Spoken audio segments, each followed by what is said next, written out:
Saat ini saya akan menjelaskan mengenai metode Ritter yang diterapkan pada sistem rangka batang. Adapun sistem rangka batang yang dipilih sesuai dengan gambar yang ada di slide, dengan panjang bentang itu 8 meter, tinggi 2 meter. Beban terpusat bekerja pada titik P, vertikal, dan beban horizontal bekerja pada titik J sebesar P. Pertama, kita harus menghitung reaksi tumpuan. Asumsi arah reaksi sesuai dengan gambar. Jadi, vertikal titik A, vertikal titik B, dan horizontal titik A. Untuk menghitung reaksi tumpuan, kita gunakan persamaan keseimbangan. Pertama, sigma gaya horizontal sama dengan 0, HA kurang P sama dengan 0, maka besar HA sama dengan P ke kanan. Sigma momen titik A sama dengan 0, P kali 4 dikurangi VB kali 8 dikurangi P kali 2. Didapat VB itu sama dengan P per 4. Sigma momen titik B sama dengan 0, gaya P kali 4 jarak ini,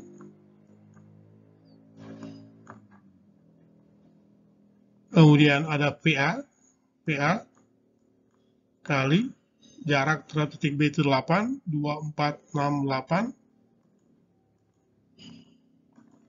Kemudian ada gaya horizontal di titik J, P, dan jaraknya tetap P itu adalah 2. Ini jaraknya.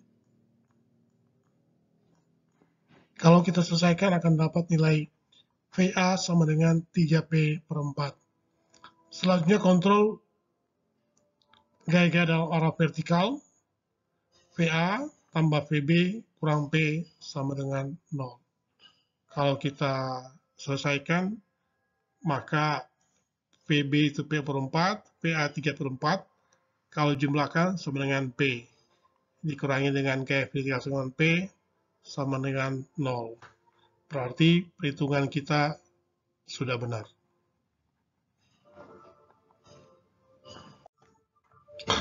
Selanjutnya, bagaimana menghitung gaya batang HI, DI, dan DE dengan cara Ritter? Metode ini sebenarnya membagi struktur ini menjadi 2 bagian besar. Seperti dalam slide, kita perhatikan konstruksi sebelah kanan. Ini konstruksi yang dipotong dengan garis potong itu NN. Nah, perhatikan, kita akan mencari gaya batang IH, ID, dan ED. Perhatikan bahwa sebelah kanan itu bekerja gaya vertikal titik B sama dengan P per 4. Kemudian ada gaya horizontal di titik J sama dengan P. Pertama kita akan menghitung gaya batang DE. DE, perhatikan DE ini. Hati-hati dalam memilih persamaan keseimbangan. Kalau yang saya pilih adalah sigma momen titik I sama dengan 0. Kenapa sigma momen titik I? Karena ini persamaannya sangat sederhana, yaitu sigma momen titik I sama dengan 0, VB kali 2, ini 2, VB kali 2 ini, dikurang dengan DE atau ED kali tingginya 2.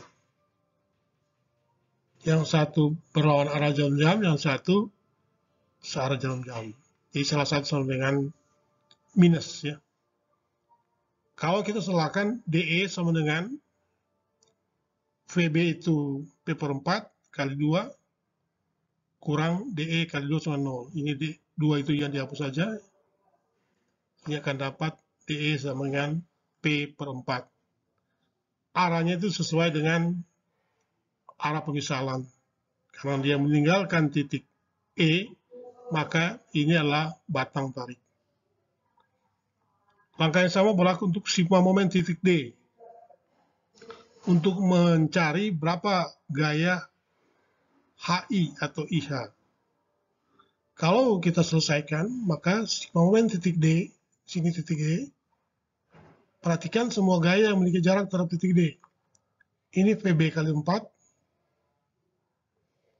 tambah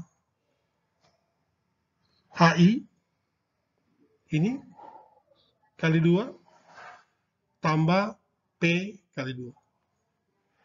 Kalau kita selesaikan, maka HI, gaya batang HI akan dapat minus 3P per 2.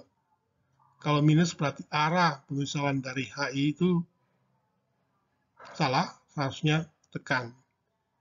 Pemisalan HI batang tarik ternyata HI karena dia nilainya negatif, maka negatif ini memberikan informasi kepada kita bahwa HI itu adalah gaya tekan. Kemudian setelah HI didapat, gunakan sigma momen titik H sama dengan 0. Sigma momen titik H sama dengan 0, maka VB kali 4 kurang DE, ini ada gaya DE ini, kali tingginya 2, kurang DI kali jarak, ini jaraknya. Ini jaraknya adalah akar 2. Ini jaraknya. Dari mana itu ya bisa dicari dengan cara geometrik gambar saja. Kalau ini 2, maka yang miring ini kan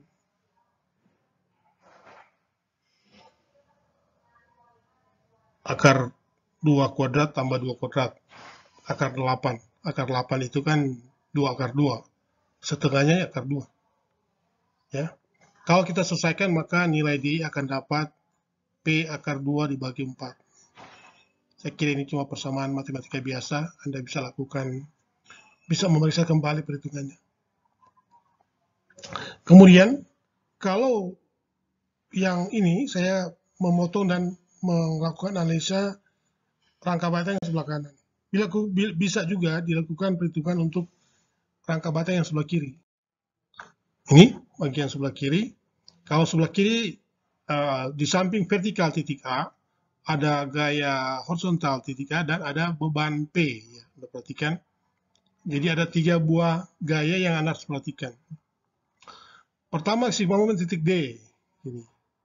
Kenapa titik D? Supaya kita bisa menghitung gaya batang HI.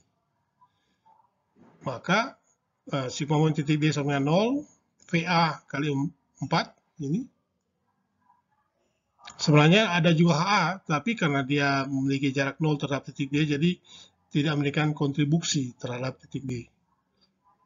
Kemudian HI, ini gaya batang HI, jaraknya terhadap titik D adalah 2. Dengan melakukan persamaan matematika biasa, VA diganti dengan 3P per 4, kali 4, maka perkaliannya menjadi 3P, sama dengan minus HI kali 2, dan HI akan dapat minus 3P per 2. Kalau minus berarti HI itu gaya tekan.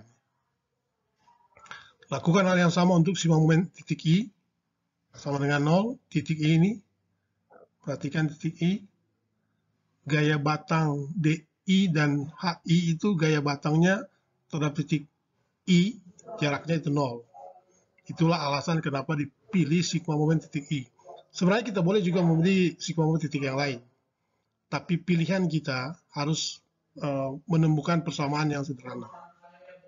Kalau kita lakukan sigma momen titik H, maka gaya batang yang tidak diketahui ada 2, DE dan HI, dan itu kurang efektif. Lebih baik kita mencari perhitungan di mana gaya-gaya batang yang lain itu memiliki jarak terhadap titik yang tinjau itu sama dengan 0. Dipilih sigma momen titik I sama dengan 0. Kalau sigma momen titik I sama dengan 0, VA kali 6, ini, dikurangi HA, jaraknya 2, arahnya berlawanan jadi minus, kurang P kali 2. P kali 2. Kemudian ada DE kali 2. Ya. Minus ya. Kalau kita selesaikan persamaan ini, maka akan menghasilkan DE sama dengan P per 4. Kemudian, lakukan hal yang sama untuk sigma momen titik H sama 0. Titik H sama 0, PA kali 4 ini. PA kali 4, HA kali 2, ada jarak. DE kali 2, kemudian DI kali akar 2. Ini jaraknya akar 2. Ini ya. Ini adalah akar 2. Kalau kita selesaikan, maka DE akan dapat minus P akar 2P. DE sama dengan minus P akar 2 per 4. Dan hasilnya itu sama dengan slide nomor 5. Sebelah kiri dan sebelah kanan itu sama. Ya. Jadi kita mau tinjau rangka batang sebelah kiri atau rangka batang sebelah kanan, itu akan memberikan hasil yang sama. Demikian penjelasan saya. Terima kasih.